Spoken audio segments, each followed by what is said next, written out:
Pemirsa, Wali Nanggro Aceh Tengku Malik Mahmud Al-Haitar menyambut baik atas kunjungan Kepala Staf Angkatan Darat Jenderal TNI Andika Perkasa dan Panglima Angkatan Darat Kerajaan Thailand Jenderal Apirat-Kong Sompong ke Aceh.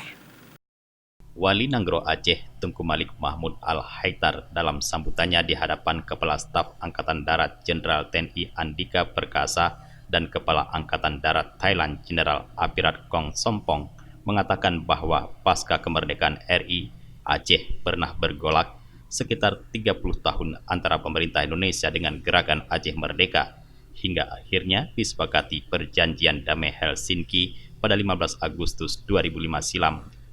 Kesepakatan damai ini menurut Wali Nanggro kemudian ditetapkan dalam Undang-Undang Nomor 11 Tahun 2006 tentang Pemerintah Aceh sebagai wujud kekhususan dan keistimewaan Aceh yang salah satunya dibentuk Lembaga Wali Nanggro yang dipimpin oleh Wali Nanggro. Wali Nanggro, kata Malik, berfungsi sebagai pemersatu rakyat Aceh, perekat perdamaian, menegakkan keadilan serta mengemban peradaban dunia. Oleh sebab itu, menjaga perdamaian adalah salah satu tugas Lembaga Wali Nanggro. Selain itu, Malik Mahmud juga mengatakan bahwa perdamaian Aceh telah berlangsung selama 15 tahun, namun hingga kini masih menyisakan beberapa butir-butir MOU Helsinki yang belum terrealisasi. Namun ia optimis bahwa butir kesepakatan MOU tersebut dapat realisasi dalam waktu dekat ini.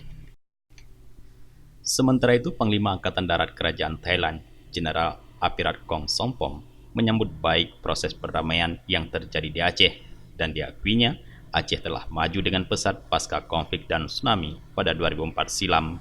Ia berharap cara penyelesaian konflik Aceh dapat diterapkan di Thailand. Selain itu, hubungan kerjasama yang telah terjalin antara Indonesia dengan Thailand diharapkan dapat terus ditingkatkan.